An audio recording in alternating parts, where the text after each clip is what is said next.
Today, you've been challenged to be kind, brave, and seen. All of these have one thing in common: being yourself.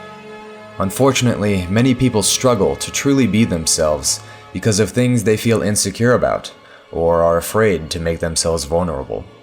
So today, we challenge you to open up, to let yourself be vulnerable, and to allow yourself to make genuine connections with others. We ask students at Fossil to anonymously submit their insecurities.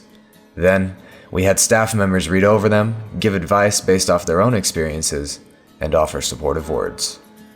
I'm insecure about not being enough for the people around me. They give me so much, and I feel like I can never be for them what they are for me.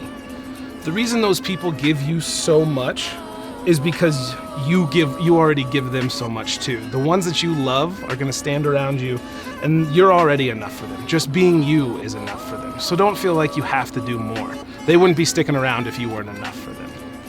That's such a good insecurity to be able to name, because I think we all have those seasons and times in our lives when we feel like we're not enough. Sometimes we feel like we're taking too much from other people.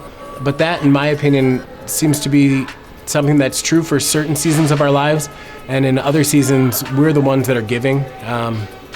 Oftentimes when we're the ones that are giving, we don't realize how much a kind word or an action can actually help somebody and do for them. So even when we don't feel like we're helping, a lot of times we are. It is a balance in relationships, but sometimes one person you get to lean on more, and then at some point in time, your friends and family are gonna lean on you. So it will always come in big waves. So right now, maybe you need them more, but for sure, there will come a time when they need you and you're gonna be there. So just, you have to let that go and just know your friends are your friends and your friends right back with them.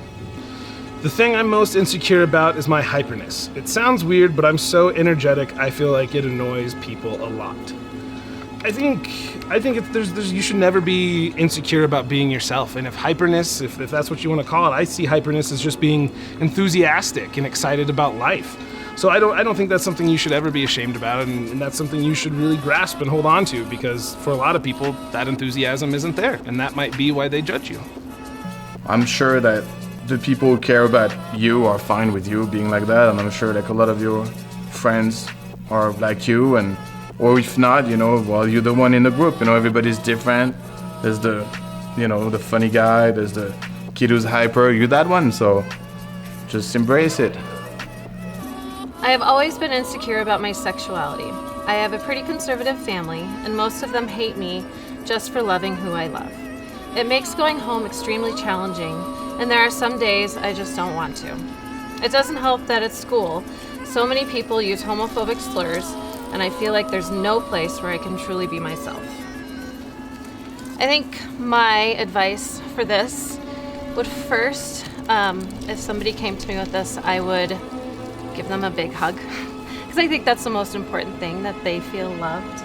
The second thing I would do is tell them that they're incredibly courageous, because it's scary if you're not loved at home to come to school and put yourself out there. And then lastly, I truly believe that you would need to surround yourself by people who care for you. It's important for school to be a safe space for you. And so I would ask, not if you would be willing to come out to everyone, but is there someone in the building that you are willing to come out to? Is there a group, perhaps Spectrum Alliance, or a particular teacher you have a really awesome relationship with, that you would be trusting enough to go and approach and tell them about this aspect of who you are? Because as soon as you can start to build safety around your identity and who you are, because you're able to talk about it openly with some people, then you can start to recognize that sometimes other people's opinions are not the opinions that you need to worry about. If you can be comfortable with who you are, then you don't have to worry about the people who are not comfortable with who you are. Something about myself that I've always been really insecure about is that I care too much. I care too much about what other people think of me, or I care about someone more than they do about me. Because of this, it's really hard for me to be completely myself around people. Over the course of my 2 years in high school, this has given me a label of fake and drama queen. It also makes it really hard for me to get close to new people because it's so hard for me to feel like I can trust them enough to be myself truly. Because I think I'm just going to scare them away by caring too much, or they aren't going to like me for me. There's a lot going on there, and that's a difficult problem. If you don't feel as if you can actually express yourself, okay, I understand the feeling. This isn't going to be that helpful, but you do need to know that a lot of people feel more awkward than they let on. Right now, Mr. Marshall is coming to you as a seasoned and experienced communicator of a lot of years, but you have to know it took me a long time to figure out how to be comfortable speaking in front of people. Something that most people don't know about me because they see the brash, language user, and he likes words and he likes literature. So they assume that he's got his act together. Well, I'm an introvert, and when I say introvert, I mean off the scale introvert. Any test I've ever taken, being at Myers-Briggs or what have you, I've been extremely introverted on those. So people are saying, well, how can you even communicate to people? Well, it takes a lot of practice. And I had to say that it's only been recently here at Fossil. This is my 10th year at Fossil that I feel like I can kind of be myself here, partly because it takes a while to get to know people. So the advice that I have in there, if there is any advice, because this is a very complicated problem, the advice I have is let it come slowly. And those people who feel like you're being dramatic or fake, and by the way, I've had the same thoughts about myself because I have a drama background, a literal theater background. Sometimes I'm playing a role instead of being who I am, and I think you'll find a lot of teachers feel as if they're playing a role. They have to put their professional face on. They have to tell people this is who we are to a group of people who may not understand that it is a role we're playing, and sometimes it's hard to play those roles. So the only advice I really have is take it in small chunks.